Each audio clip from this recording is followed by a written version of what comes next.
back. The committee is back in session.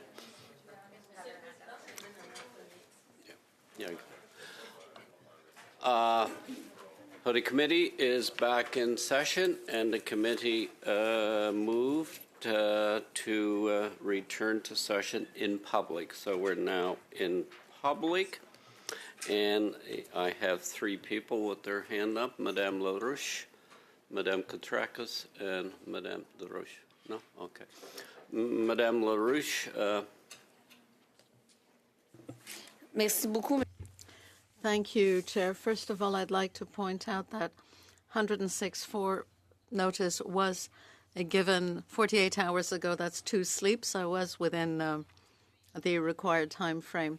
We even had discussions on this with the Liberals. So we can discuss my 106.4.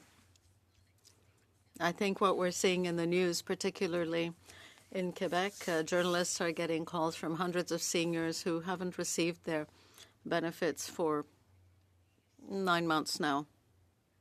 The Coram system isn't working. We don't have the numbers, so we don't know exactly what's going on.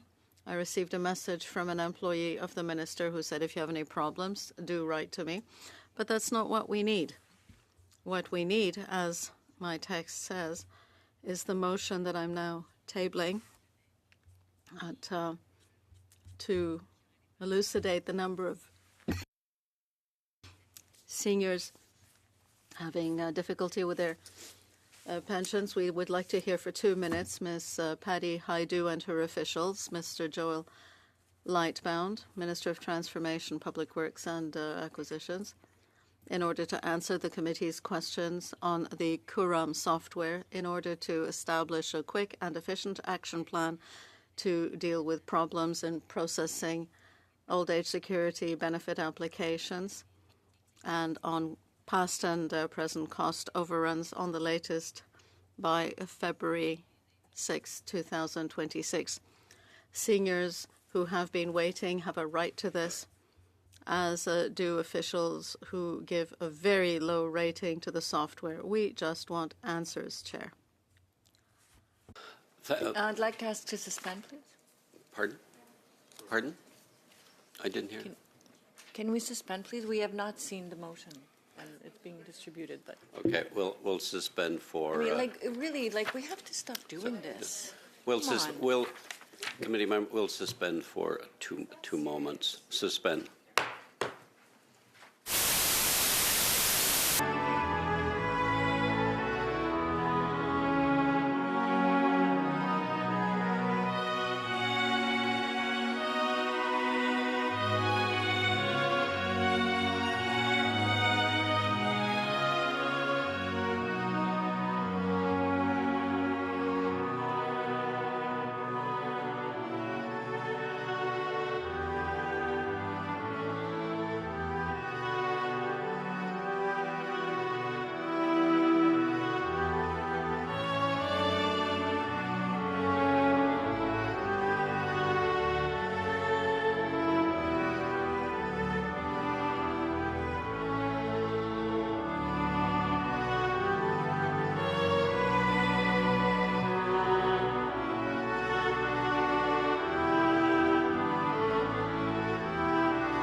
The committee is now back in session. We're out of suspension.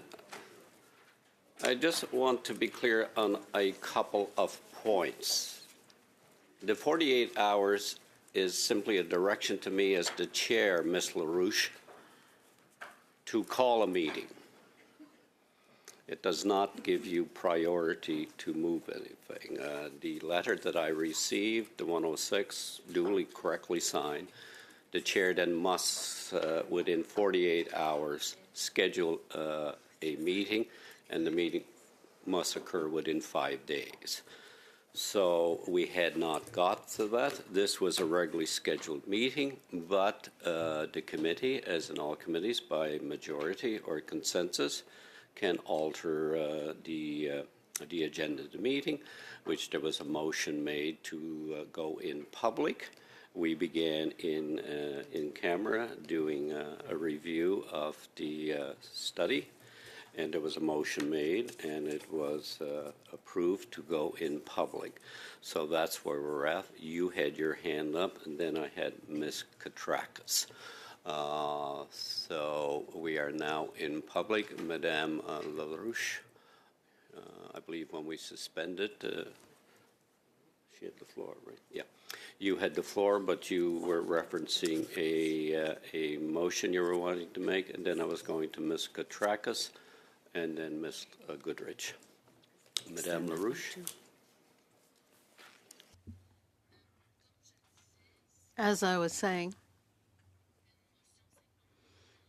this motion is designed to shed light on something on which there is still a great deal we do not know. I believe that the minister is accountable to seniors and should explain. There are some seniors in difficulty. Journalists have received many, many calls. Some seniors have been waiting for 9 months. At first we heard there weren't any problems, that only a very tiny percentage of people had problems. Now it seems to be up to 2% of people. 2% out of an average of 500,000 people. That's over 10,000 people. So we've gone from no problem to 30 to 2. So what is really going on? That's what we would like to know. There had been some discussion among all political parties so that we would examine this. 106.4 was sent, and now I have moved the motion. Yesterday, I was speaking with FADOC, a large group in Quebec, and they said, yes, it's just starting. Calls are starting to come in. Of course, having seen it in the paper, some people are beginning to realize that they are involved in the problem. So we would like to know what's going on so that people understand. Kuram is being tested with this, but other payments and benefits are going to be provided through the Kuram software. So we want to avoid problems for other people who will need their benefits. Let's see what's happening now. Let's see what the problems are. Let's find solutions. Let's talk to the Minister of Employment and PSPC.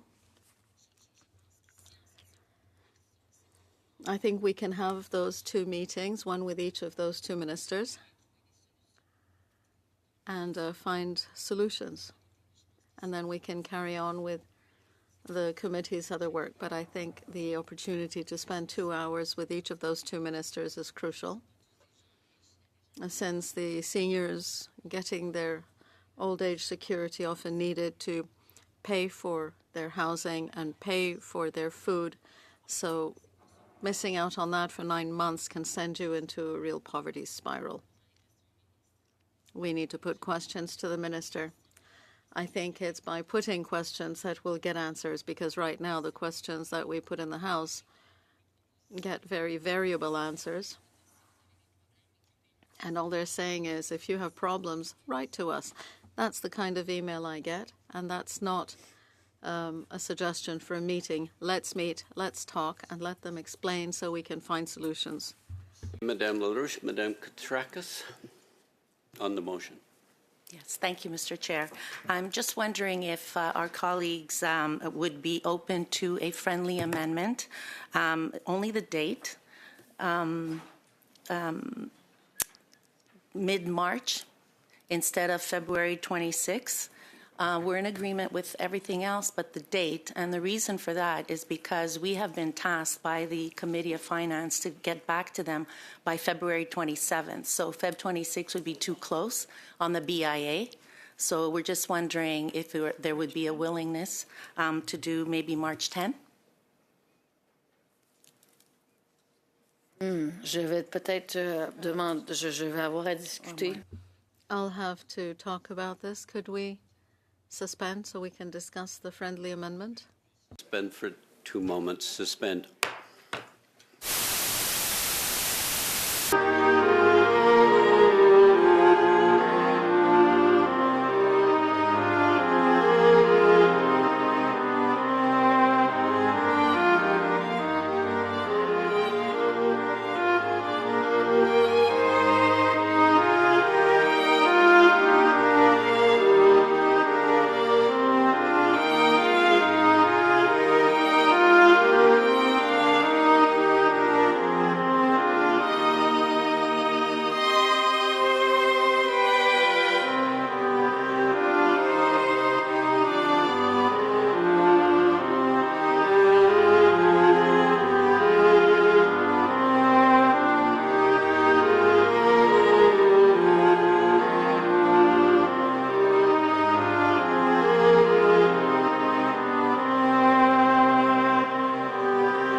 In session, there was a discussion surrounding the date by Madame Koutrakis. Do you want to formalize that, Madame Koutrakis? As a discussion was a friendly amendment, so we can get the will of the committee.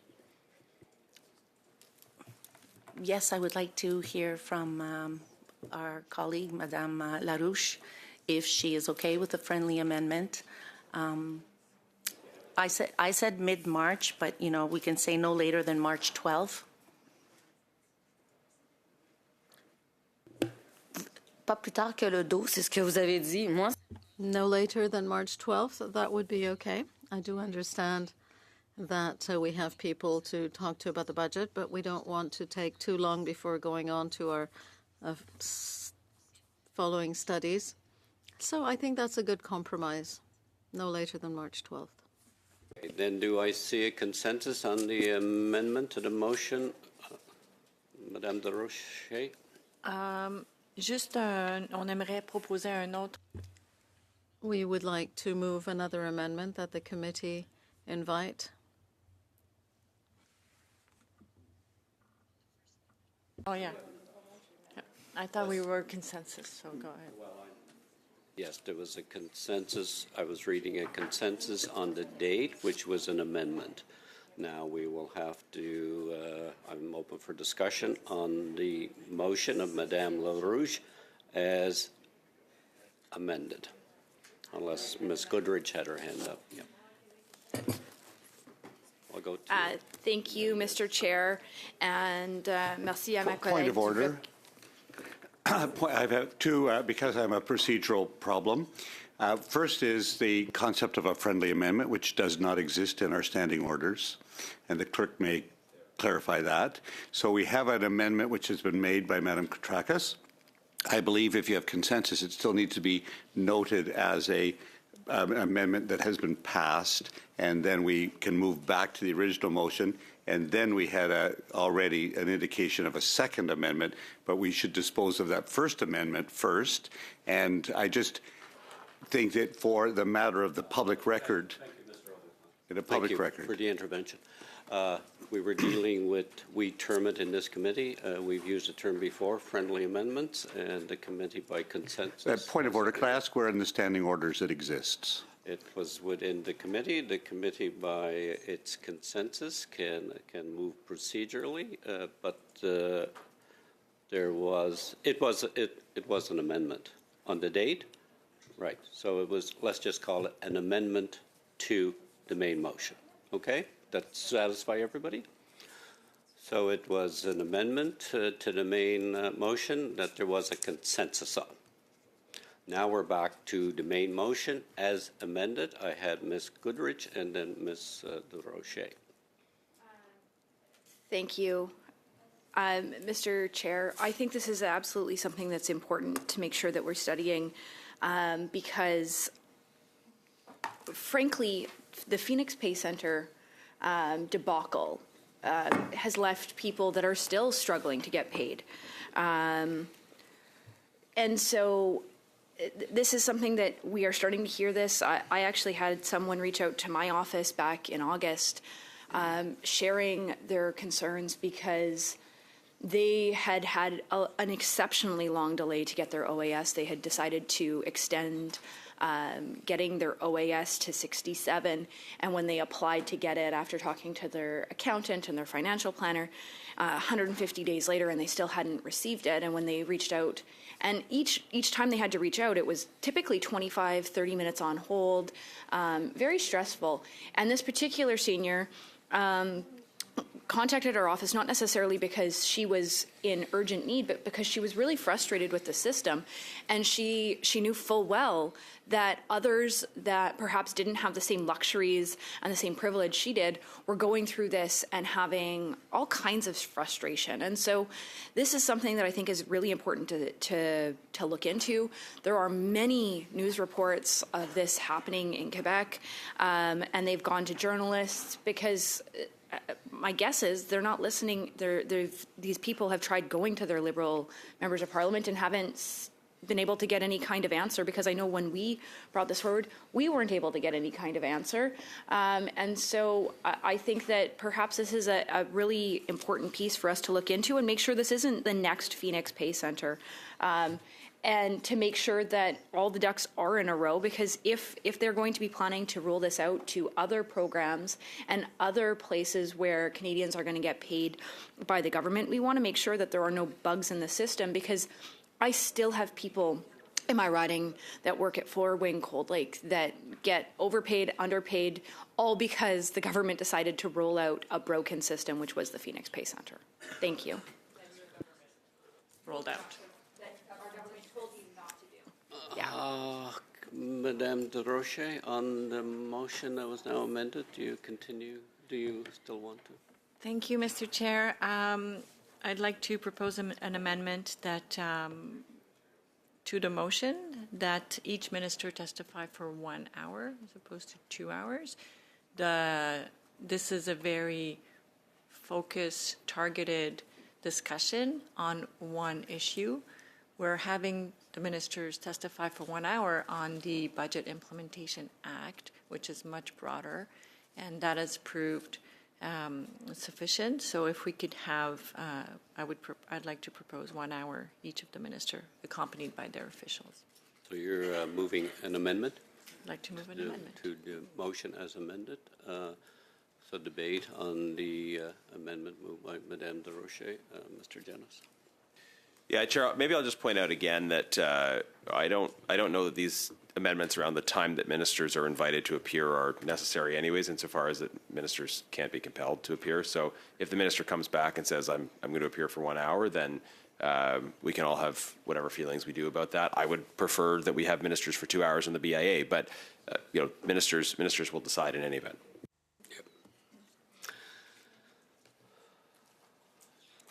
Any further discussion on, or is it the wish of the Madame LaRoche on the amendment put forward by Madame de Rocher. En fait,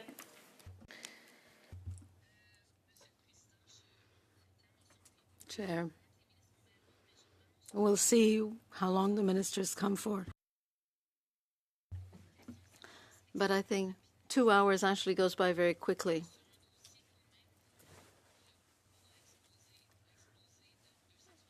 Costs have exploded by 277%, and that's significant too.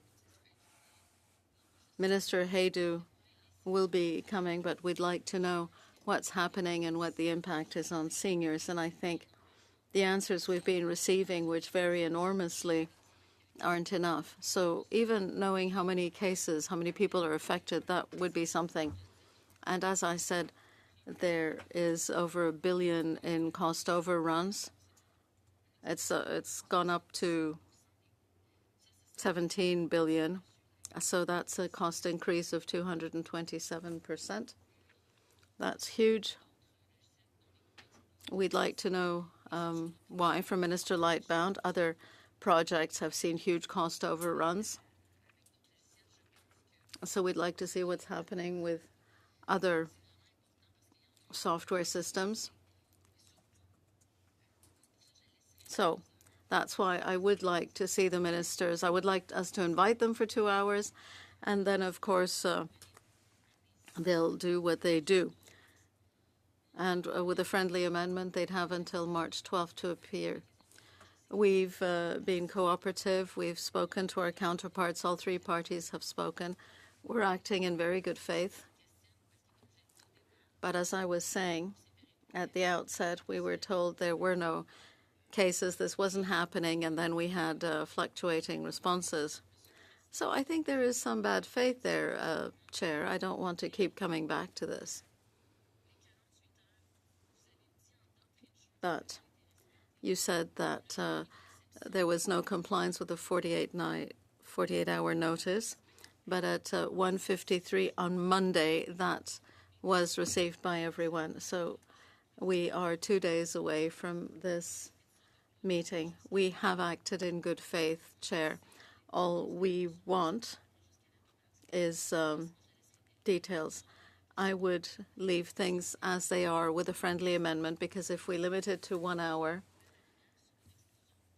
it's not enough. What we want is ministers to help us have a real idea of how many seniors are actually affected, and I fear that in 1 hour we wouldn't be able to understand the grounds for a cost spike of 227%.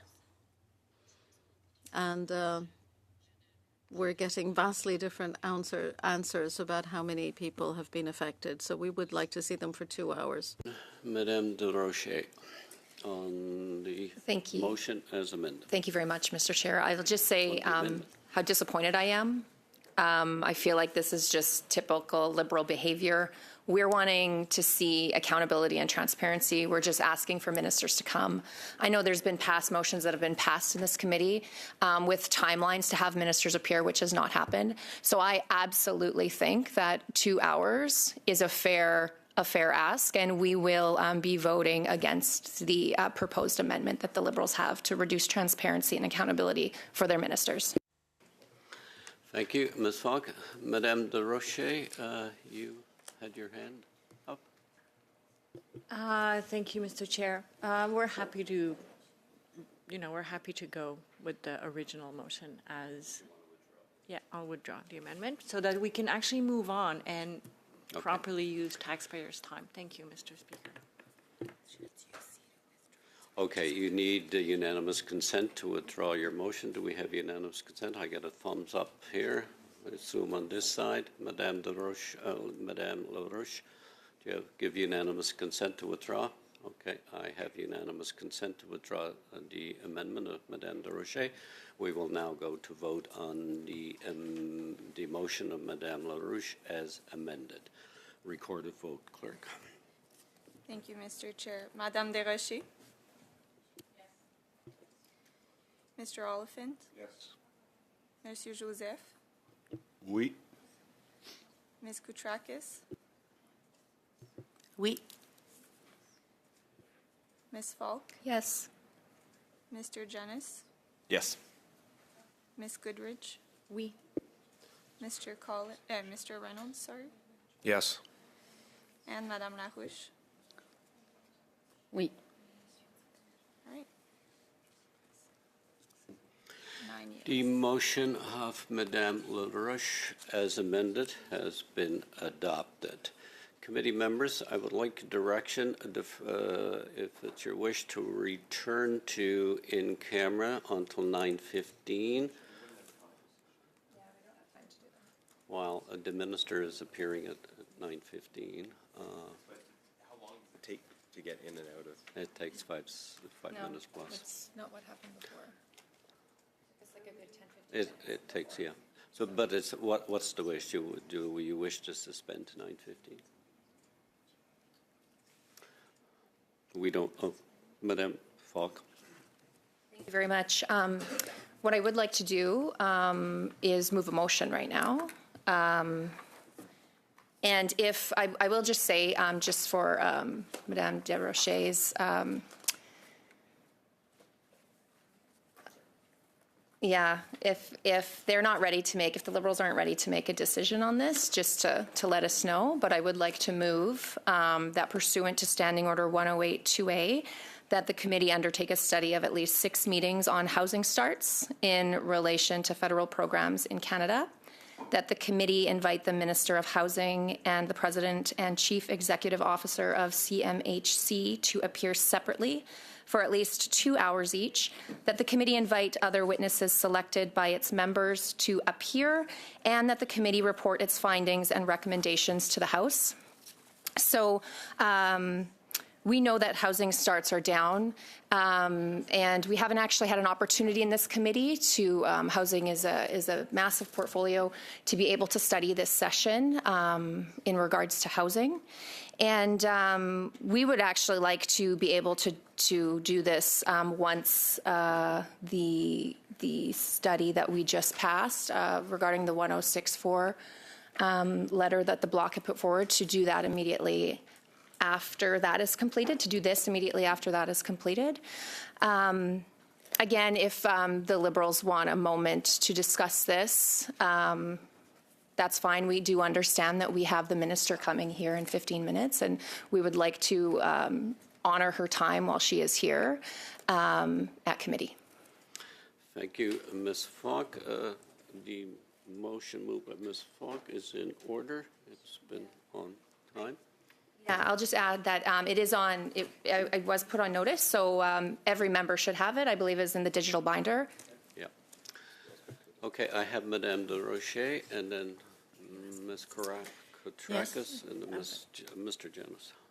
Thank you, Mr. Chair, and I thank the member for bringing this issue. Our government has taken very seriously its responsibility with respect to building more affordable housing, and that's why we are moving forward with Build Canada Home. Housing starts, I would ask the member to take a look at her data, because housing starts are actually up.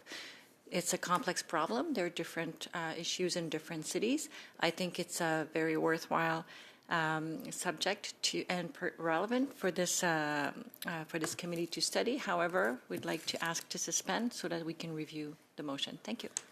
Okay, we'll suspend for several minutes. Suspend.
Committee is back in session.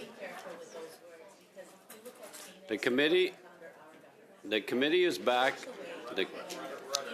The committee is back in session, and Madame De Rocher had the floor when we suspended. Madame De Rocher, you had the floor. Thank you, Mr. Chair. I'd like to thank my colleague for their motion and to study housing starts and housing-related issues. As we said before, there is a housing crisis, and it's important that we make the time necessary to discuss it and get to the bottom of it. I would like to propose a couple of amendments to this, and I think then we can find some consensus to move forward. First of all, we would propose that the committee undertake a study of no less than 4 meetings. So we don't have to put a cap, so no less than 4 meetings. And then at the end, we'd like to add an amendment that pursuant to Standing Order 109, that the committee requests that the government table a comprehensive response to the report. Okay, thank you. We now have an amendment to the motion of Ms. Falk on the floor. A discussion will now move to the Monsieur le amendment. Président, The discussion. Chair? And I Point of order. remind those at the back of the room, this is a committee that is in session. Please, quiet. Point of order, Chair? Yes. It's just very noisy in the back, and it is hard for us to Yes, hear. I agree. Okay, we're still in the committee.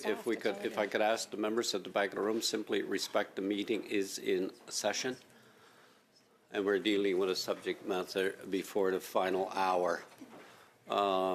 So we had an amendment put forward by Madame De Rocher to the motion of Ms. Falk. I believe Madame LaRoche, you had your hand up. Madame LaRoche? Madame LaRoche? On the oui, c'est à cause du bruit, monsieur. Well, it was because of the noise. I had understood the first amendment, taking it to 4 meetings, but now there's a report. Yes, Section 109. We're asking the government to table a response to the report. Agreed? Is that okay, Ms. LaRouche? Well, no, I didn't say I agree. I just hadn't understood. Thank you. Discussion on the amendment of Madame De Rocher. Mr. Janis, on the amendment. Yeah, Chair, just very briefly, our view is that the 6 meeting minimum is appropriate. Look, I've been over the break, especially, I've been visiting university campuses across this country. I've been on about a dozen campuses in 5 different provinces, and asking young people if they are better or worse off than their parents' generation. And overwhelmingly, young people tell me that they feel they are worse off than their parents' generation. And the 2 key reasons why are challenges affording homes and challenges finding employment. So we have begun and will continue to do a very robust study on youth unemployment. And I think having the study on housing as well of sufficient length and robustness is appropriate in light of certainly the feedback I'm getting from young people about how challenges affording homes and accessing jobs are critical priorities for them as they think about their present and their future. With respect to Standing Order 109, I mean, they've been presented as one amendment, so we will oppose the one amendment. I think just that doesn't preclude the committee deciding it wants a government response later. Like, it does not have to be in the initial motion for the committee to request a government response. I suspect we would request a government response. That's the normal thing to do when there are recommendations in a report, but yes, certainly we're not supportive of this amendment, principally on the grounds that the first point we don't agree with, and the second point is just not necessary. Thank you, Mr. Janis. Madame De Rocher, and then Madame LaRoche. So I just want to say on the number of meetings, like, we're not going to, whatever the word is en anglais, là, on va pas mourir au combat. We're not going to make this the hill we die on if it's going to be 6 meetings or 4. The issue is important, But I do want to point out that we're talking about housing starts. If we're going to be talking about the housing crisis, then housing starts is really quite narrow. And having 6 meetings on that, what's going to happen is that we'll start our initial studies, and then we keep adding and we keep adding. And then we end up going too far. So housing starts involves talking about labor availability, regulations, municipal regulations, provincial regulations. Federally, well, we don't have a magic wand, and we don't have control over all the aspects that have led to the number of housing starts there are at present. So I'm ready to hear what others have to say. Ms. Larouche, perhaps? Mme Larouche on the amendment. Mais je pense qu'encore une fois, c'est un sujet. I do believe this is an interesting topic. I think we could go to a vote on this motion in a few minutes. But I do think that for this study, just like the Curam study, Ms. Desrochers, this is actually a good use of public money. These studies are a good use of public money. If I was a senior and I heard you saying that you wanted to fast-track the Curam study so that you could use public money wisely, as a senior, I'd be quite upset, given that there's 277 increase in costs. So this study is a good use of public money, as is the study on housing. I'll let you debate the motion, but I would be ready for a vote in a few minutes. Mr. Oliphant on the amendment of. Amendment, yes. I want to speak very strongly in favor of a government report, and that's as a parliamentarian, because if this is an important study, which I believe it is, if you're going to take that many weeks to do it, you will necessarily, I am sure, come up with recommendations, and the executive branch of government should have to respond. This is actually the way Parliament and the executive branch should work. So I would say if you actually really believe this study is important, if you think that the housing crisis demands parliamentary inquiry as well as government engagement, you would ask for a report, a response. And that then allows the government no, it doesn't allow it. It requires the government to take this parliamentary report seriously. So I think just as a matter of course, parliamentary committees should automatically put it in. Equally, as Mr. Jen has said, it could be added later, but you shape your report knowing the government will have to respond. So it gives you a direction on how to do that. So I think that becomes important. As well, the committee could remove it later if you decide you don't have any recommendations. But I would really hope, as a Canadian, this committee would have recommendations. So I would strongly support the amendment that we require the government to have a report. Thank you, but as is currently structured before the committee, the amendment has 2 parts. If Madame Desrochers would ask for unanimous consent to move to remove the part on the number of meetings, that would be an option, and then the committee would be voting on the amendment, which simply references what you articulated, Mr. Oliphant. Mr. Janice. Okay, so it's 9:13 and the minister's here, so I suggest we have 2 options. One is if there is unanimous agreement to proceed with the 6 meetings and with the 109, the reference to Standing Order 109, and to adopt the motion right now, we can do that. But if there isn't, I suggest we proceed to hearing from the minister. I do agree, Mr. Janice articulated well. Do we have agreement on moving on the motion? With the number of meeting dates that was in the motion, and also adding the reference to the report. So I'm seeing consensus. So Ms. Falk, that is the motion as amended. Now, do we have the same consensus on the motion as amended? Good. Yep. Okay, so we have the Great. motion as amended. Yep. Has been approved. Okay, with that, then at this time, we are in public, so we will move to the second hour of the committee's agenda. And at this time, I would like to welcome Minister Patty Hajdu, Minister of Jobs and Families. With us this morning, also from the Department of Employment and Social Development, Paul Thompson, Deputy Minister, Robert Wright, Deputy Minister of Labour, Associate Deputy Minister of Employment and Social Development. From Service Canada, we have Cliff Groen, Associate Deputy Minister of Employment and Social Services, and Chief Operating Officer. Minister, you have up to 5 minutes for an opening statement if you choose to do so. Madam Minister, you have the floor, and welcome.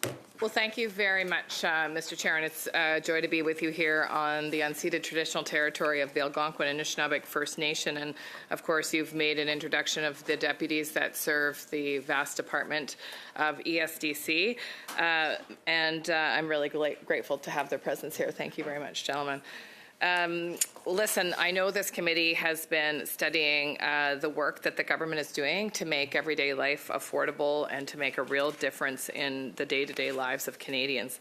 And that's the purpose of my visit today, to talk about Budget 2025 that delivers generational investments to build Canada strong, protect our communities and our way of life, and empower Canadians by making life more affordable. And so in the face of uncertainty, there are many things that we cannot control. But the measures we have in the budget aren't just numbers. For the families, they're lifelines in a time of great uncertainty. They reflect a simple truth that every family deserves stability and dignity and the chance to thrive. Monsieur le Président des services de garde de grand... Mr. Chair, quality daycare should not cost a fortune, and that is why we set up the Canada-wide early learning and childcare system. From more affordable, high-quality early learning and childcare, which saves families thousands of dollars every year. And I'm pleased to say that all provinces now have agreements that have been extended across Canada beyond March 31st, 2026. Across the country, spontaneously, parents come to me and they talk to me about how affordable childcare has changed their lives. When affordability and the cost of living is top of mind, childcare is one of those costs that families have seen go down, with families saving up to $16,200 annually. For women, access to affordable childcare has meant direct support for their labour force participation by reducing barriers to go to work or school and strengthening families' economic security while supporting productivity and growth. In fact, there are now 74,000 more mothers, 25 to 54, of young children in the labour force since 2019. And we've seen this in Quebec for years. When childcare is more affordable, more women work, families are more secure, and the economy grows. And now we're seeing those benefits expand across the country because of continued investments by the federal government and provinces and territories in building a Canada-wide early learning and childcare system. It's true collaboration across the Federation because it's not just an affordability measure, it's about boosting productivity and boosting our economy. The kinds of stories we're hearing across the country, and I'm sure you've heard them in your riding, echo the story of Kenda from Carlisle, Saskatchewan, who said that the $10 a day childcare program has allowed her family to send both kids to daycare, enabled them to grow their small business within their community. Without this program, she said, it wouldn't have been financially feasible for them to take this leap. And that's what affordability means: social infrastructure that supports parents, strengthens supports for families, and opens the door for the next generation. Now, Mr. Chair, we've talked a lot about food and food insecurity this Parliament, and we all agree that children should never be hungry at school, and that's why Budget 2025, upon the recommendation of many organizations, including the Canada Food Banks, makes the National School Food Program permanent. Because when children have nutritious meals, they learn better. And when parents know that their kids are fed, it reduces stress at home. Cet investissement annuel de 216 millions de dollars aidera jusqu'à 400. This annual investment of $216 million will help up to 400,000 children take part in school food programs each year. For a family with 2 children attending school, that will translate into annual savings of $800. Measure is monumental. Parents have told me it's the difference between sending their kids to school worried and sending them with confidence, knowing they have necessary tools to thrive. And it's not just low-income parents. Many parents send their kids to school, and sometimes lunches are forgotten, and that day can be a very hungry day for a kid that needs that fuel for learning. We're going further, though, with the Canada Groceries and Essentials benefit. The government is increasing the former GST credit by 25% for 5 years, starting in July of 2026. This will help Canadians manage the rising cost of everyday essentials. To support families in immediate need, we're providing $20 million to the local food infrastructure fund, helping food banks and community organizations all across this country deliver more nutritious food. And to tackle the root causes of food insecurity, we're developing a national food security strategy that will strengthen domestic food production, support producers, and improve access to affordable, nutritious food across the country. Again, all actions that were recommended by food banks. I have quite a bit more, so I thought I had... We're at 5 minutes. I will stop there then, Mr. Chair. Okay. I would love to talk today also about the work Madam that we're doing to Minister, support yeah, apprenticeship. You can do that in the questioning round, 2 answers. We will now go to the first round of questions, beginning with Mr. Janis for 6 minutes. Thank you, Chair. Thank you, Minister, for being here. Minister, the budget said the following, and we've raised a lot of concern about this, as you know. The budget says, Budget 2025 announces the government's intention to propose legislative and regulatory amendments to address integrity issues related to private educational institutions by generally limiting access to the Canada Student Grant for full-time students to students attending public institutions and not-for-profit private institutions within Canada. As I've pointed out, this proposal in the budget would eliminate funding for students who are pursuing essential vocational training, which is only, as it happens, available at private institutions.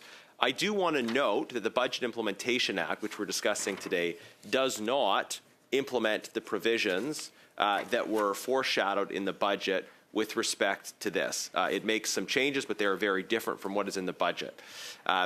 Is the government still committed to the policy as articulated in the budget, or has the government decided to change course on this?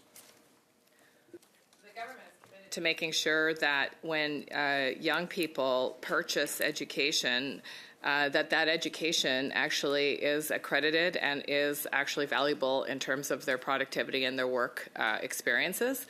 And so this... I am going to jump in to just insist on a specific answer to a very simple question. Is the government committed to the budget provisions specifically as they were laid out on page 217 of the budget that I just read? Is that still the government's policy? The government's policy is that we will ensure that the way that we invest through Canada Student Supports means that quality education is the outcome.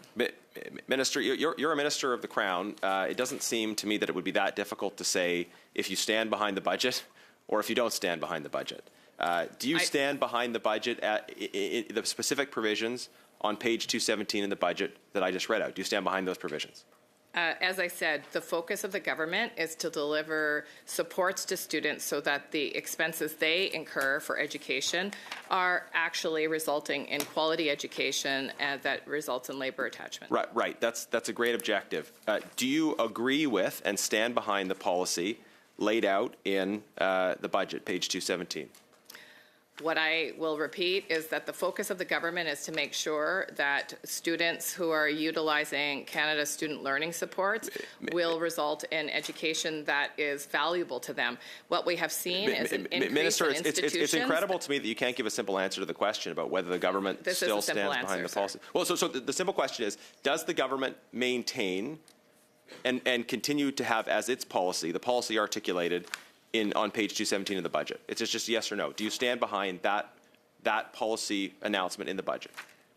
The work that the government is doing is to ensure that federal student financial assistance that provided to students is utilized in institutions that will provide quality That's just education. not an answer to the question. I think the public can see that. I wonder if I can ask the Deputy Minister, Mr. Thompson, if you don't mind me putting you on the hot seat, you often speak on government policy, even though you're not responsible for making it, you're responsible for implementing it. So is it your understanding that the section I just read from page 217 is still government policy? Is it still government policy? We have full intention to implement the budget measures as they were laid out by the government. Okay. I would note that. Thank you. That was a clear response. I disagree with it, and I'm disappointed by it, but it was a clear response. The government still intends to implement those provisions. Do you know when the government expects to implement the provisions that I've just read out, given that they were not included in the Budget Implementation Act? Again, to the Deputy Minister. Well, listen, I think we all understand that pieces of legislation have to pass this House for the budget to pass so that Canadians can get the relief that all of you have been saying is so essential. Provisions that I'm talking about are not in the Budget Implementation Act. Mr. Thompson has confirmed that they're still government policy. So when does the government have a timeline for proposing those measures? Again, we oppose the provisions explained in 217, but I think students would like to have some certainty around when their grants will be cut. So what's the plan there? Well, it's difficult to project a timeline when we see the kind of obstruction in the House for everyday pieces of legislation, including the BIA. So I wouldn't want to put a date on it since some of the levers are in your hands. We can't be accused of obstructing provisions that have not been presented in the House. Well, I would imagine that. Can I just try to get one more question in the minute I have left? Minister, why do you think food cost inflation is twice the level that it is in the United States? Well, I think we've covered this question in the House quite a bit, and we've got a number of conflating situations in Canada, including, as you would note, the tariffs that we've experiencing as a country. But, you know, you can yourself, I think you're from the western part of this country, you yourself can speak to Minister, some of the cattle farmers who are actually feeling quite despondent. How do you think tariffs are impacting food inflation? Look, there are a number of impacting. Like which tariffs specifically? The focus here is on the things that we can control, as I said in my speech. And but there's no doubt that inflation Canadians are feeling the impact of food inflation. But I will tell you what it's not, if this is where you're going. It is not, and as many economists have shown, you're the minister. I'm not asking what it's not. I'm asking what it is. Why is it twice the United States? Well, food inflation in Canada is directly related to the number of foods that we must import and to the growing challenges of climate change. Is there an issue with translation? Appel au règlement, Monsieur le Président. On a entendu que We are hearing the interpreters saying inaudible. So that is very clear. My colleague is having fun speaking fast and interrupting the minister, but all participants to be respectful that the meeting must be translated, and that's what I shall say. You've got 1 second. 1 second. Okay. Why is food inflation double in Canada what it is in the United States? You know what I'd say, Mr. Chair, is that time and time again, when this government puts forward measures to help with the affordability issues for Canadians, we see the opposition delay and stall and use tactics that actually reduce the ability for Canadians to get those supports. That's what I'm focused on, what we can control and how we can help families. It's not an answer, though. Your time is up. Thank you, Madam Minister. Madame de Rocher for 6 minutes. And again, I would remind members to respect the translators. Merci, Monsieur le Président. Merci beaucoup, Madame. Thank you, Chair. Thank you very much, Minister. Thank you all for being here with us this morning. Work that you are doing. I want to really commend your leadership in ensuring that Budget 2025 preserves the really important programs that provide the social safety nets that Canadians expect in difficult times, but also that have made us what Canada is today. And I think those are really important. And we know that Budget 2025 was, a balancing act. And I think it's wonderful what we've been able to accomplish. I'm thinking about, Canadian child care, of course, the National Food Program, making it permanent, dental care plan. And most recently, the groceries and essential good benefit that's going to benefit over 12 million Canadians. I'm wondering, Minister, if you could talk a little bit about how impactful and how targeted those measures are for the groceries and essential goods program. Well, thank you very much for the question. And, I think you're hitting on something that is really salient for Canadian families right now, which is that they know that we're in a trade war. They also know that the world is changing. They also have a high degree of anxiety of what's going to happen to their own circumstances and their friends and neighbors. And Canadians have been pulling together all across the country. It's amazing to see, for example, if you go into your local grocery store, how much produce is now being grown in Canada. That's why I think this announcement on the essentials, groceries and essentials benefit is not just the tax relief for Canadians and that support for low-income Canadians, but also the investments in our own capacity to grow our own local food. And I think of the Windsor-Essex area that has giant farms that provide all kinds of produce for the country and how they might be able to utilize some of the supports of the government to even redouble their efforts. I think about even small producers in my own region. I am in Northern Ontario, not a hot spot for agriculture, and yet we have local cattle producers, and we have local pork producers, and we have local greenhouses. In fact, Sleepy G Farm, who I am a shareholder of, well, it's kind of a food share, actually. You buy a food share, and then you get it all through the summer.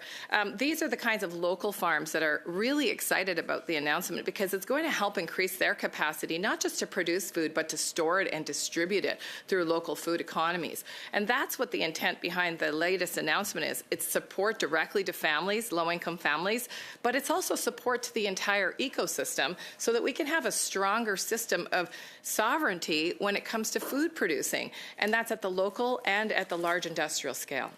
Thank you. Thank you very much for this. I forgot to say I'll be sharing my time with my colleague from Compton Stansted.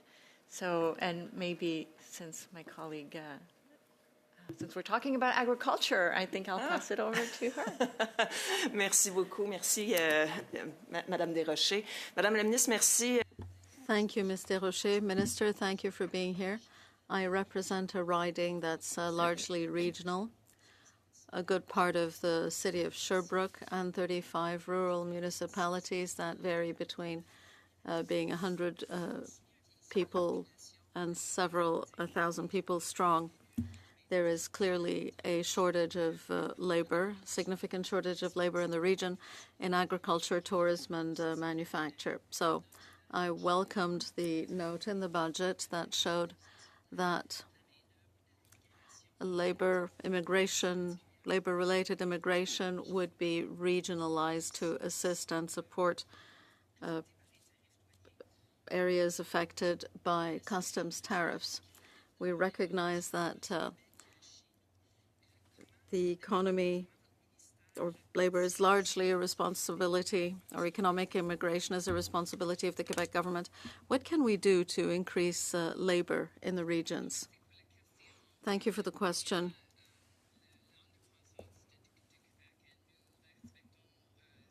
We respect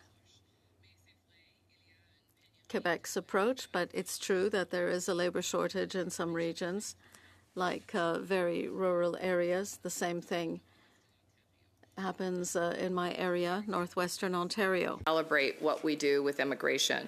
And there are, for example, across the country, a number of pilots. They're called Northern and Rural Immigration Pilots. In Thunder Bay, Ontario, we actually have one of those. And the intent is not to attract temporary labor, but rather permanent residents who have specific skills that can help small and medium sizes scale and grow. It is an uneven story across the country on immigration. In some communities, there are many, many newcomers, and communities have called for tighter controls on immigration. That's exactly what this government is doing.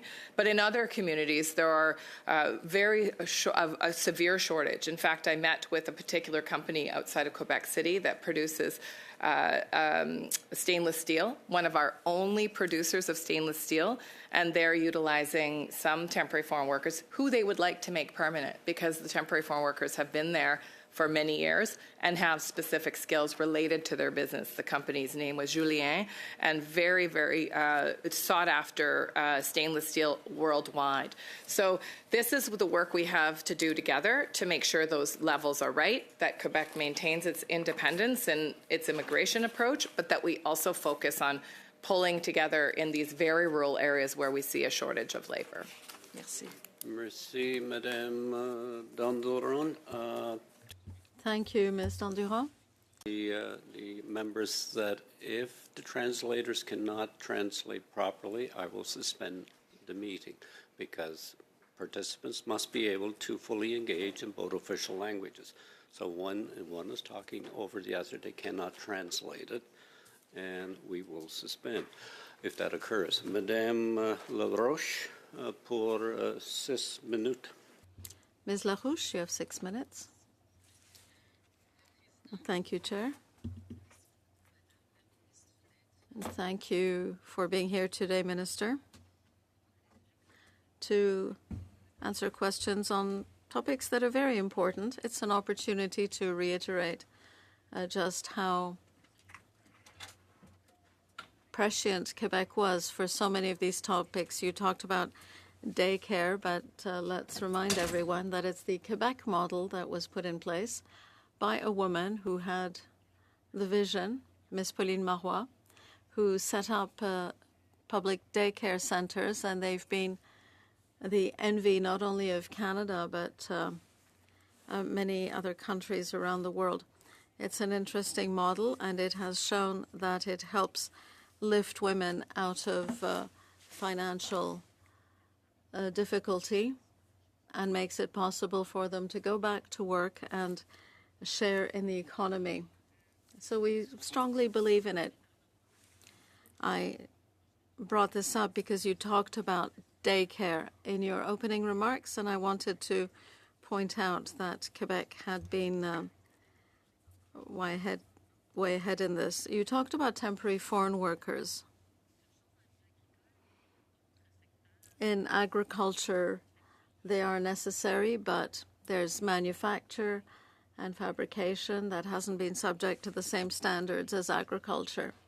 On Monday, there were a number of people on the Hill, small business in Quebec, the Federation of Business, Manufacturers and Exporters in Quebec, other organizations, came to ask the federal government to lift restrictions on temporary foreign workers. Of course, this needs cooperation between Ottawa and Quebec. They're asking for a grandfather clause for a transition that would help companies adjust. I met with them, but I'd like to know what your response is to the demands they formulated on the Hill. Thank you for the question.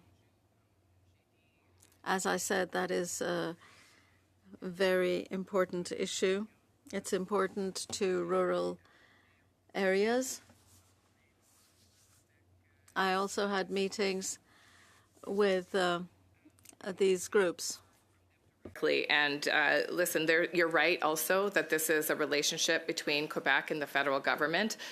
We stand ready to assist Quebec in the direction that they wish to go on attaching some of these temporary foreign workers in a more permanent way to these businesses. And what businesses are saying is that they have been using, in some cases, the same worker as a temporary worker for 6, 7, 8 years.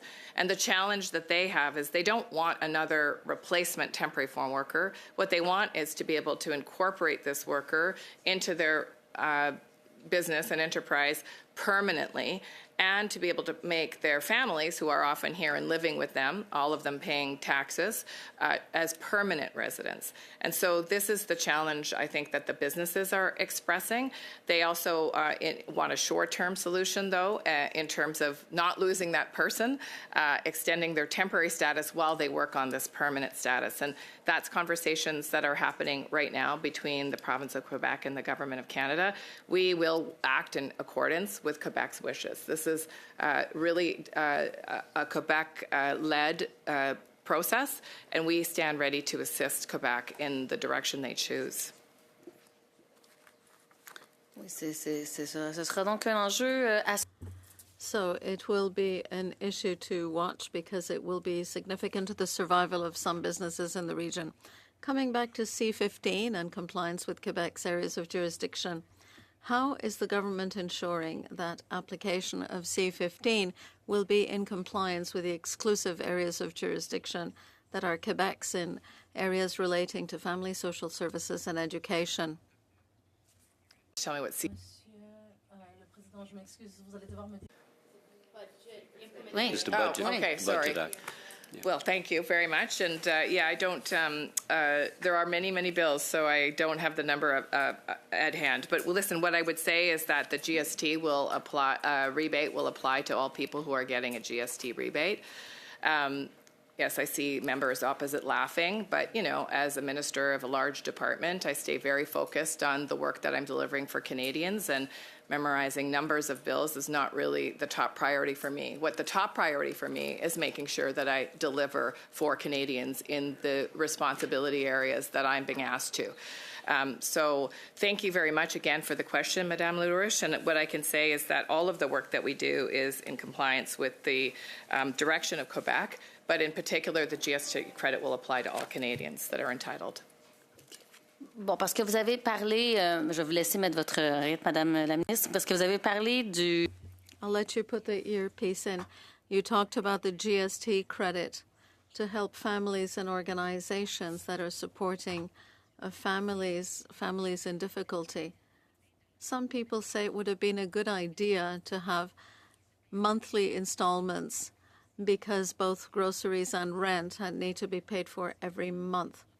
Do you think that it would be a good idea to pay the credit monthly? Well, look, we're always interested in how we can help families. This was a recommendation of the National Food Banks associations, and we have implemented exactly what they've asked for. Madame LaRouche, Madame Goodrich, for 5 minutes. Thank you, Mr. Chair, and thank you to the Minister and officials for being here today to speak to this. I just want to start out the school food program. You guys have been boasting about it feeding 400,000 kids. Is that accurate? Let me just get my numbers here. That is the target for the program. So then ESDC recently commissioned $1 million research into the school food program to see how many kids it actually feeds after admitting that the claim of 400,000 was basically guesswork. Why? Whenever we work with provinces and territories, we are reliant on their reporting of data. And so part of the work is to ensure that we get the data we need from provinces and territories.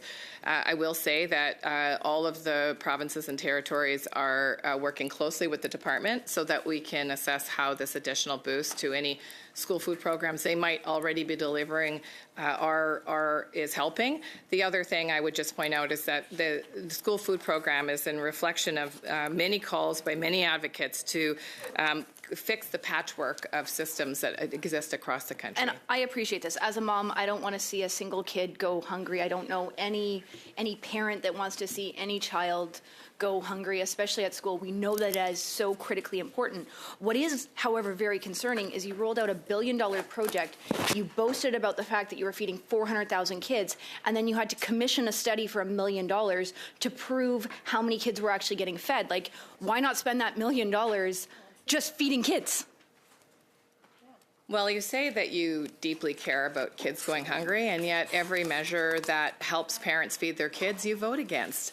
And in your vote against wasteful government spending. No, Minister, in your own respectfully, province of Alberta, this program is helping to feed 58,000 children. And in your own province of Alberta, parents are saving $13,700 per child per year in childcare, which Minister, you also voted against. That only helps the parents that can actually access the childcare. And this is one of the big problems. You guys announce big programs, you announce big spends, but you don't actually make sure that the kids that actually need it the most are the ones that are getting it.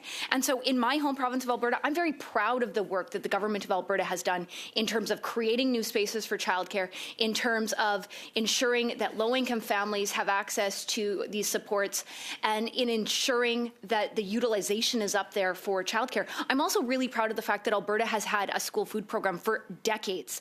However, You have done nothing as a government to make sure that the people that need this support the absolute most are the first ones in line. That concerns me. Well, it was a pleasure to work with Minister Nicolaides to extend the Alberta Early Learning and Childcare Agreement and to talk about the essentiality of this program, not just for parents, not just for young people who are getting that quality childcare that puts a parent's mind at ease, but for the economy of Alberta and Canada. Look, there is incredible research, and I want to thank Madame LaRouche for giving me the history of Madame Marois. So important to recognize that this is decades and decades of advocacy, largely by women, Thank you, to Minister. ensure quality care, and it turns out to be the social infrastructure for a growing economy. Thank you, Minister. So there's, according to your own government's data, there's approximately 6.6 million school-aged children. You guys have designed a school food program that feeds 400,000 kids. Guesstimate on your part. Guess. We know right now that there are 700,000 kids that are going to food banks every single month. That leaves a gap, based off of your guess, of 300,000 kids.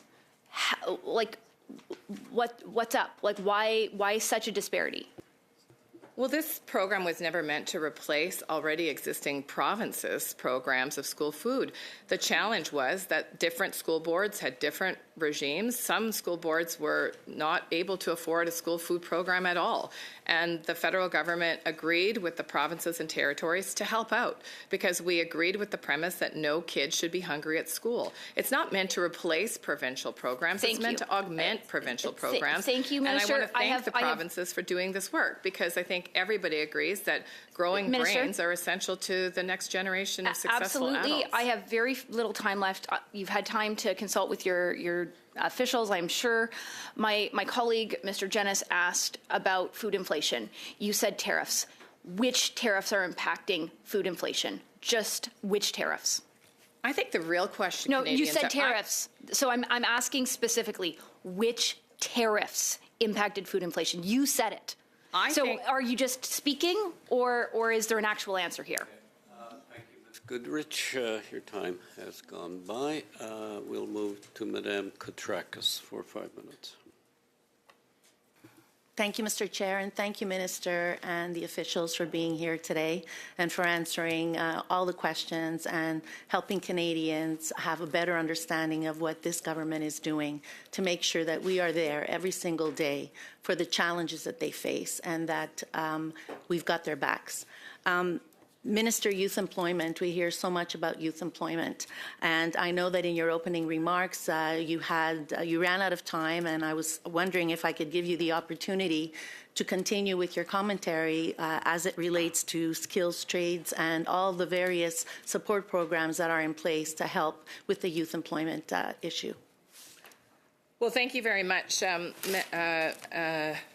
Parliamentary Secretary, and thank you very much for your assistance on this file. It's a big file, and it's such an important file to Canadians, in particular young people, but certainly, as we've heard, families and children.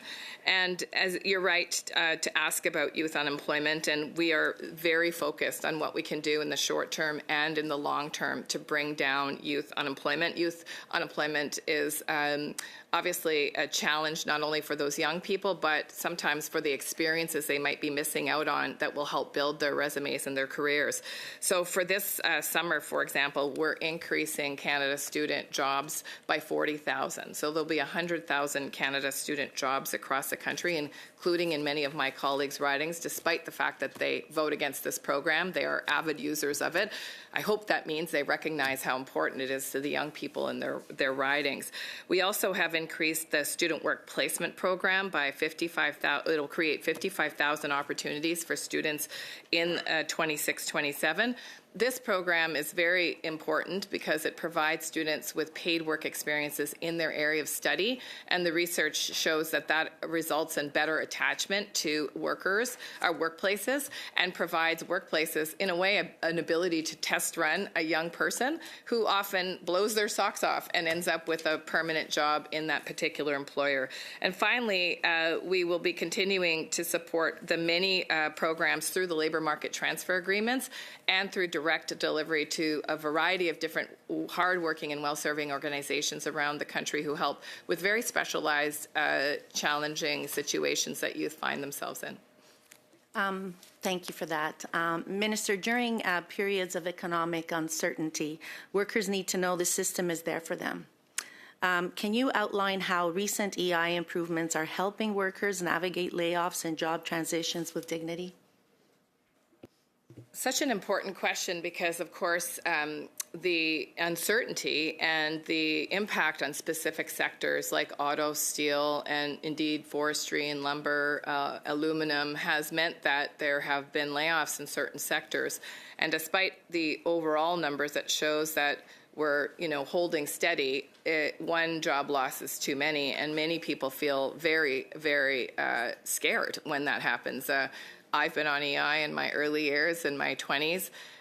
Many of us in this room either know someone who's been on EI or has maybe used it yourself. If you've been pregnant, you've also used EI, had a baby.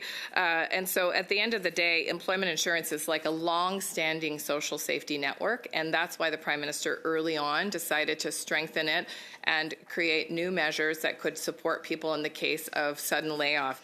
So one thing that happens now that it's different is workers can get severance and EI at the same time, meaning they don't lose $1 of their pay and they don't have to face a waiting period for EI. There is no waiting period at all. There was a 1-week waiting period that has been waived.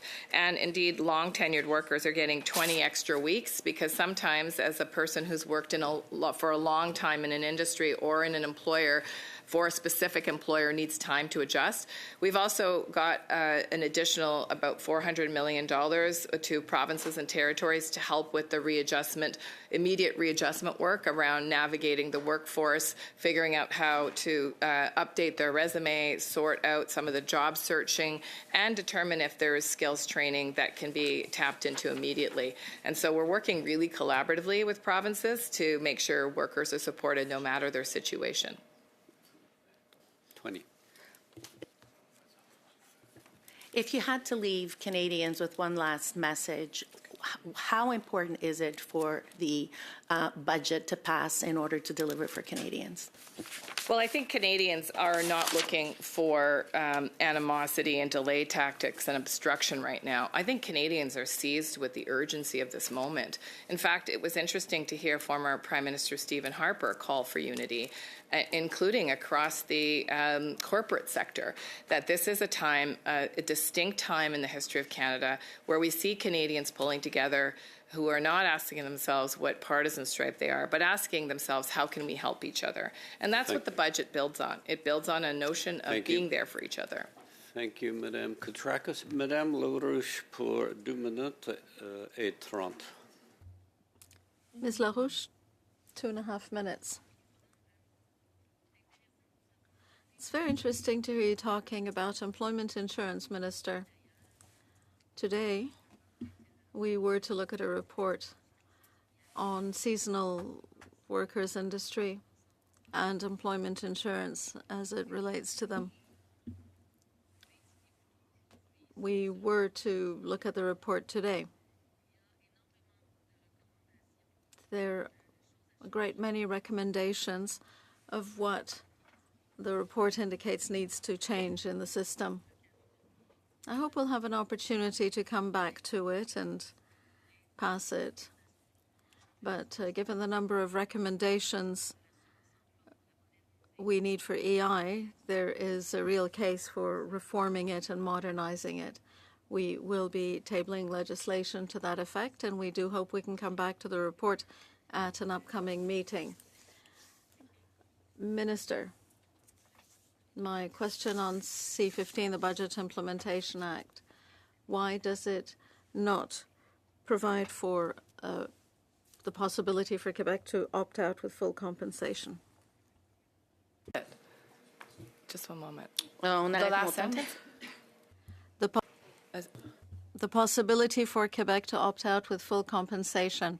Je vais répéter ma question. Donc, Oui. voilà. Je pense les citoyens de Québec. I think that Quebecers deserve the same opportunities as Canadians elsewhere. The GST credit is universal, and it is important for every citizen of Canada to have the same support.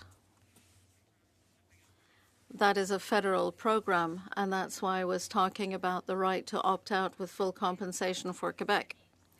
What is happening is this. Do you recognize that the uniform approach, when it encroaches on areas that are under Quebec jurisdiction, creates unnecessary duplication? Supporting Quebec's determination of how to provide support to a variety of different citizens. For example, in my own file, which I would know the best, for many direct supports for programming for youth. In fact, Quebec is able to have the final say on which programs receive federal funds and how those funds indeed should be used. I've met with Carrefour in Quebec City, who has spoken to me about the many ways that they use that federal support to support young people, but that they work in full compliance and coordination with the province of Quebec. And but when it comes to tax credits and GST credits, this is something that all citizens receive, and we'll continue to make sure that there's equity in how that is delivered across the country.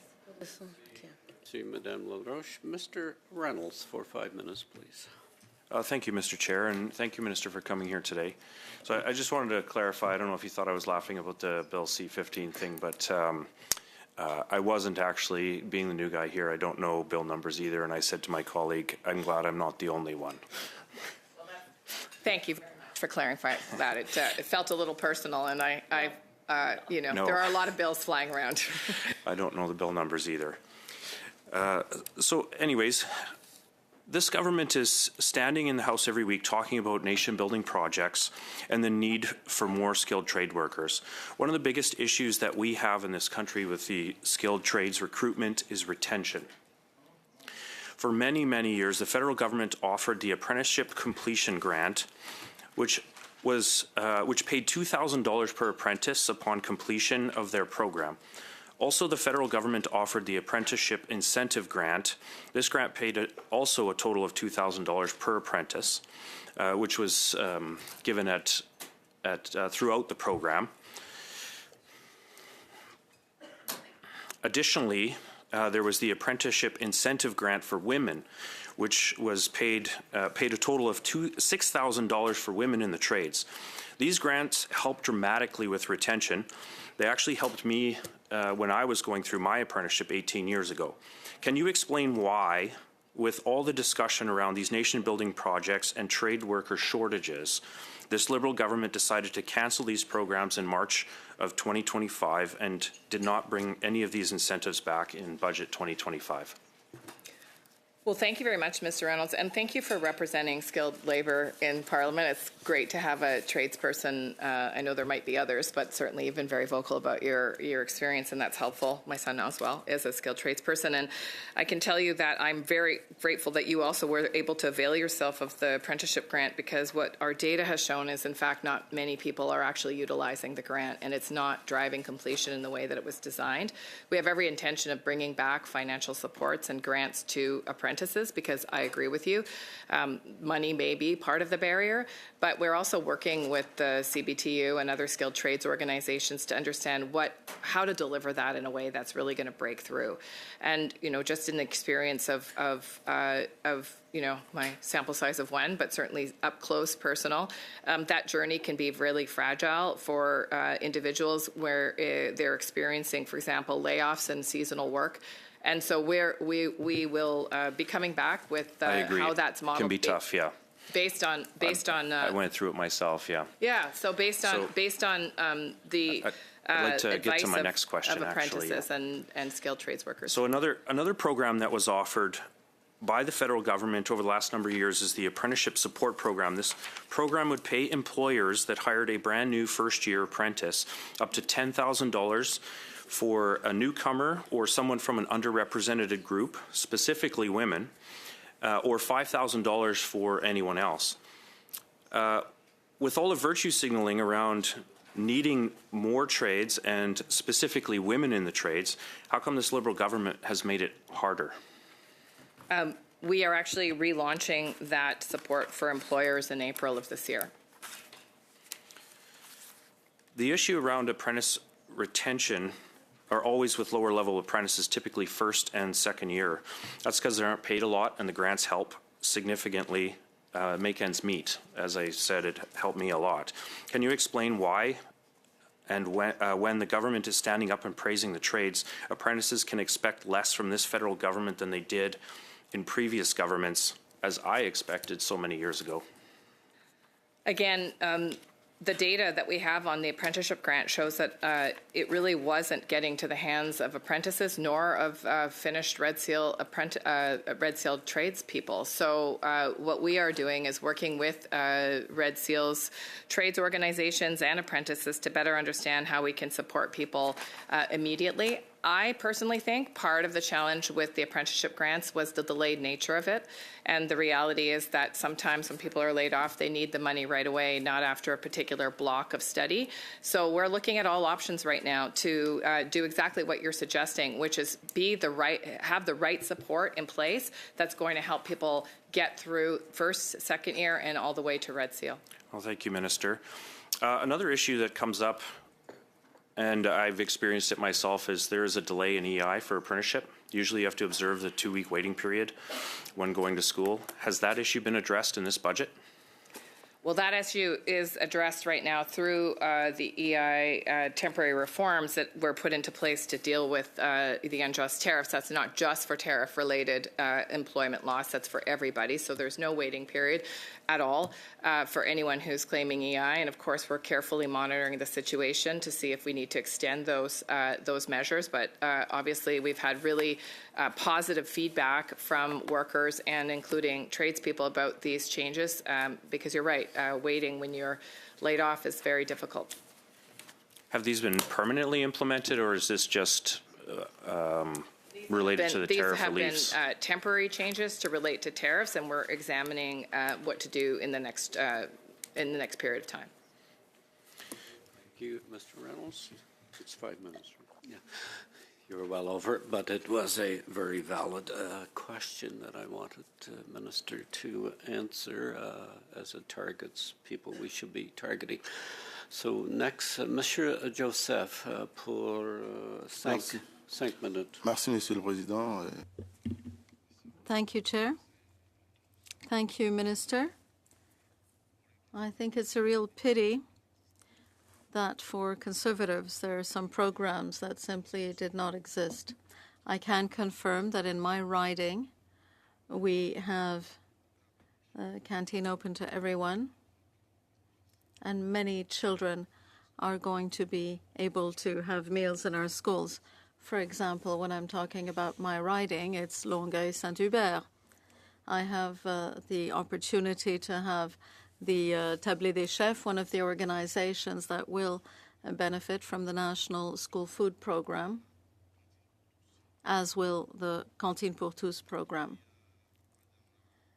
Earlier, Ms. Larouche spoke to us about food security. While you're here, I'd like to give you an opportunity to talk about those issues. Quebec media recently reported problems in services to seniors who receive old age security benefits. Could you point out what measures our government is putting in place to ensure that seniors in Longueuil-Saint-Hubert, in all of Quebec and across Canada, of course, reliably receive benefits as expected? Thank you for the question. That work is urgent, and the department is working with the system to improve the issues that some seniors are having at present. The number of people affected is actually low. We have, as you know, transferred a very old system, 60 years old, to a digitalized system that not only is faster and more accurate, but also will allow for independent application. I think it does already allow for independent application online, which is going to overall reduce the workflow for humans and ensure that people can quickly, through a digital portal, be able to to access these in an automated way, these supports. More than 98% of applicants are getting their benefits without delay. Doesn't mean that the other 85,000 or so that have complicated situations don't deserve utmost urgency, and that's exactly what the department is doing now. We have an action plan to reduce the numbers and eliminate the numbers of people that are experiencing delays. Some of the delays are related to missing information. This is a manual process in some cases, applications that are coming in manually that are having to be done in a digital environment on a new system. I would say that the employees are getting much faster at utilizing this new system. Some of this was a training issue, and that training is ongoing, and we're seeing increased capacity by the department staff. And finally, I would say that if there's any urgent cases across the country, we have been very clear, please send them our way. We can prioritize cases of urgency. Some of the people represented in that number are not reliant on OAS. It is an additional benefit they're entitled to, and they will get their full benefit. But some people are reliant on that OAS, and we want to know those names, those individuals, if they approach your constituency, to accelerate their case. And we can do that. In fact, we've done that for some folks in Quebec. Est-ce que pouvez-vous rassurer aux Québécois? Could you reassure Quebecers and Canadians that the government is concerned about what's happening? This is, delivering benefits to which Canadians are entitled is really our primary job. And so that is why Cliff Gruen here is the lead on the business modernization branch. And maybe I can speak to you, Cliff, about, or have you speak, Cliff, just about your focus and the department's efforts to clear this backlog. Yes, it is absolutely essential that all Canadians receive their benefits on time. That is a fundamental obligation that we have and commitment. And certainly we are generally, the vast majority of individuals do receive their benefits on time, but we know there are some delays related to certain old age security recipients, and we are doing everything we can to address those situations as quickly as possible. And by all means, any urgent situations, we will gladly address those, and we very much on a priority basis do address those. Merci beaucoup. Merci, Monsieur Joseph. Ms. Falk, for 5 minutes. Thank you very much, Chair, and thank you, Minister, for taking the time to be here. We appreciate having you come to our committee. As it has been stated already in this meeting, food prices are absolutely out of control, and we know that food bank usage has nearly doubled since 2019, and that's with 2.2 million people, Canadians, including children, visiting food banks monthly. So almost 1 in 5 food bank users has a job. So that means they're working and they still cannot afford to purchase groceries. So a family of 4 is paying nearly $17,600 a year to eat. That's about $1,000 more than last year. And the school food program, the GST top-up, this helps some families. And your government has made things so bad that any relief whatsoever is welcome. But these measures don't actually lower the price of food. They don't fully offset the skyrocketing grocery prices, and ultimately, they leave millions of Canadians behind. So my question is, what is your message to the working Canadians, the ones who don't qualify for these programs and they don't get any support, and they still can't put food on the table because groceries keep getting more and more expensive? What I would say to all Canadians is that the work that we're doing, especially for low-income Canadians, is bearing fruit. In fact, we doubled the working income tax benefit a number of years ago, something your party voted against. So again, there's a pattern here of talking about respect, Minister, my question, about supporting people. Minister, with all due respect, my question was about the working Canadians that do not qualify for these benefits, who still cannot put food on the table. Their kids are going to school hungry because they are working 2-3 jobs. I've heard this from constituents. They're working 2-3 jobs and they still can't get ahead, but they can't even meet where they need to be. What is your message to those Canadians who don't qualify for these programs that your government is putting forward? So for a family with 2-3 kids, they for sure are qualifying for the school nutrition program because their children are in school. If you're talking about a family without children, as I said, we have a working income tax benefit that has been doubled for single individuals. If you're talking about seniors, we've increased OAS. And if you're talking about, again, that family... Minister, with all due respect, I was talking about working Canadians. With children? Regardless, so even if their kids are in school, what are they doing on Saturday and Sundays? How are they eating? They're going to the food bank. I guess it and depends. how is that acceptable? How is that acceptable that we have working parents who are working all the time, their kids are becoming latchkey children because their parents have to pick up extra jobs so they don't have anybody at home after school? Because I will note that most of the government-run daycare institutions work 9 to 5, Monday to Friday, not those extra hours in the evening or even accommodating for shift working parents. So what is being done?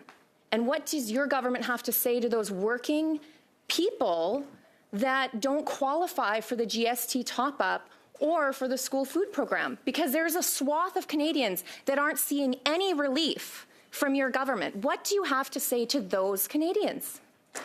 Well, what I'd say to the residents of Saskatchewan is it's been a pleasure to work with the minister responsible for early learning and childcare. In fact, Saskatchewan just extended a 5-year agreement for early learning and childcare and has committed, as they always have, I understand, to a fully public system of childcare. It truly is a role model for many other My question provinces. wasn't about childcare. Parents are paying now $10 a day in that province. Order for a moment. It is the members' time to ask the question, but please give the witness, in this case it is the minister, a reasonable time to give a reasonable answer, and then you can ask for the floor back.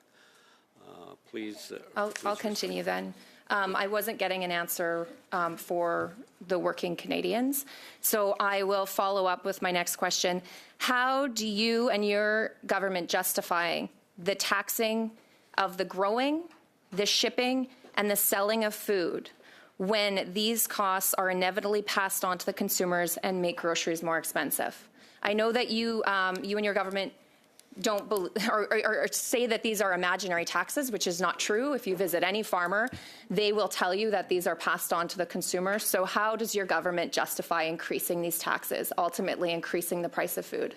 This argument that the Conservative Party is litigating has been debunked by economist after economist after economist. Okay, but how about the farmers that are paying the bills, their implement bills, they're paying for their machinery, they're paying for their seed, they're paying for their fertilizer, they're paying for all of those items that ultimately then get passed on to the consumer. I just don't appreciate that this is what's happening. Being debunked, this isn't the case. Maybe if the Liberals actually went to a farm and spoke to farmers, they know how this would go. Please respect the chair.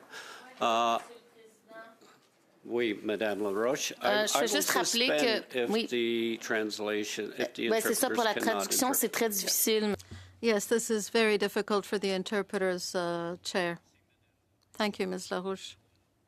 Minister, a minute to respond to the question that was directed to you without interruption. You know, I think a responsible government focuses on, the real challenges that our families are facing and the real solutions that help families. And what doesn't help families is rhetoric that's been driven repeatedly without any basis in reality. What families want is the help right now. And you have a choice, Madam Falk. You can vote for the kinds of things that your own province is asking for, which is investments in early learning and childcare, the $15.8 million in federal funding that's helping that province expand school food programs, the 90 organizations that will hire Canada Summer students this year and this summer. These are the kinds of things that families are saying are helpful, and we'll continue to focus on families here. Thank you, Madam Minister and Ms. Falk, for that lively exchange. Madam Dendoran, pour 5 minutes. Merci, Monsieur le Président. Thank you, Chair. Minister, one of the initiatives that I'm most proud of by the government is the government's dental care plan. When it was first initiated, a lot of people, including those in the opposition here, said it wouldn't work, it would be too complex. And about 110,000 people in my riding, out of those 32,000 have registered with a dental care plan. That's a very high number. Could you tell us about the tangible results that we're seeing across Canada with the Canadian dental care plan? Chaque nouveau programme Every new program is very complex, that's true. But after a while, the program becomes very useful for many, many Canadians. This is, besides childcare, one of the most frequent things that people talk about to me as a member of Parliament. In fact, in my writing, if I could just share a small story, a middle-aged business owner couple who, small businesses, don't have dental benefits, hadn't had dental care in a long time. Now, this is not a couple you would necessarily think were going without dental care. They had a thriving small business, but thriving means it was paying for their daily life and their family expenses. And dental care was not an option for them. And they came up to me spontaneously at an event to tell me how their lives had been changed by being able to access dental care. Working Canadians. Member Falk just was speaking about how are we supporting working Canadians. You know, many working Canadians do not have benefits with their jobs, and dental care, it's not just a nice to have, it becomes an urgent need when you're living in pain, when you have dental decay. And so I met a fellow at the grocery store who was a laborer who just before the last election came up and said how his life had been profoundly changed by being able to access dental care. And he went so far as to show me his new teeth, which was very moving and funny all at once because he was so proud of the smile that he could finally show off. These are stories I'm sure you're hearing in your writing, and it is a generational change, and it is a real equity piece because it was the missing piece from our national healthcare system that so many people are proud of. Merci beaucoup. Merci. Effectivement, ça a des impacts. Thank you. Yes, this has a significant impact on people's long-term health.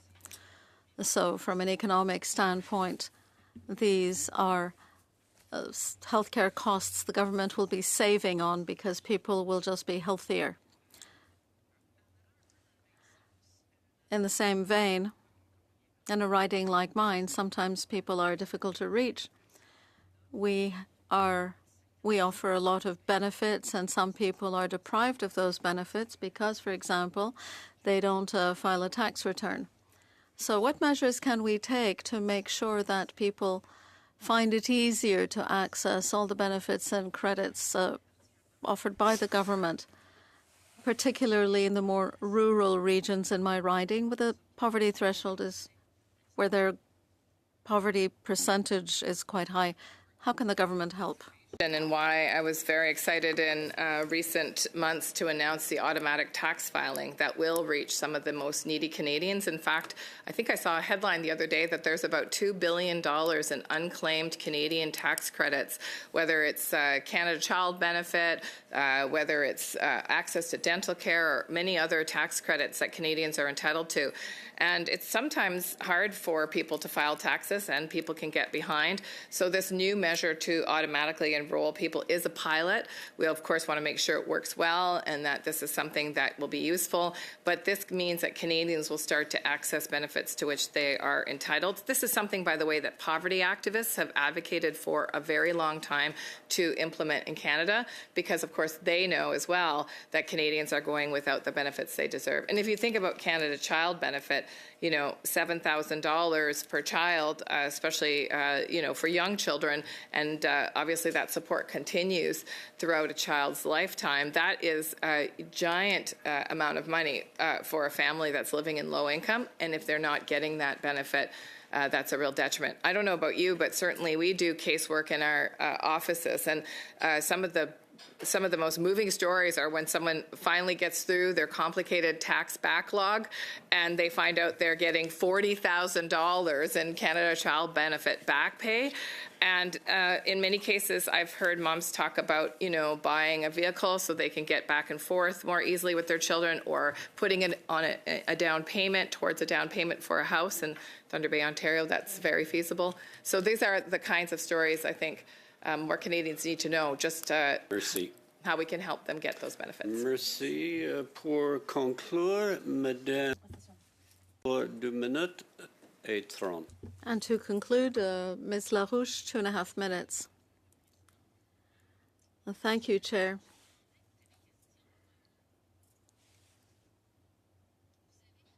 You, if I understood correctly, in answering Mr. Joseph, you said 85,000.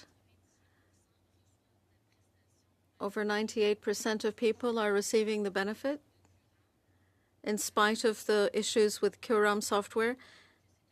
That larger percentage of people, 85,000, are getting their OAS benefits. That's very high. I'm trying to see how this works out.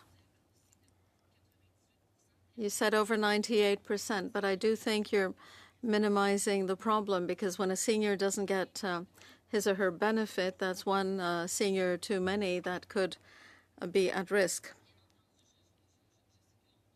or in difficulty. I know that we adopted a motion, we passed a motion to have you appear and talk to us about that. And since it's a Liberal colleague who opened the door to this, I would ask you to consider the fact that even one senior is one too many. Someone from your department wrote to say that we could have a talk about this, but I think that the best way of shedding light on the issue is for you to appear before the committee and answer questions. What do you think about the fact that 85,000 seniors, or 2%, that's too many? I agree. Even one is too many. That premise is exactly why I have the department focused intensely on making sure we deal with these delayed starts of OAS. Let me be very clear. These are new applicants. Nothing is happening to applicants who are already receiving OAS. Their benefits are on time and they're processed. But there are certain cases that have been more difficult to bring on board, and the department is very focused on getting through that. And as I repeated, if there is a senior in particular need and is having a financial need of getting their situation resolved immediately, please bring their name forward. We have contacted your office. You have not provided any names yet, but if you do have names of individuals, please give them to us. We will make sure we deal with them immediately.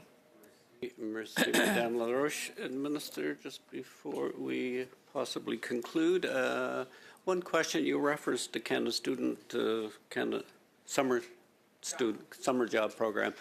The part that often gets missed is the many not-for-profit organizations that run valuable programs that would not be able to do it without the funding they get. So is this going to be applied across the country? So it's allocated by riding. So does that mean everybody gets an increase? Yes, so we will see 100,000 this year jobs, up from 60,000 last summer.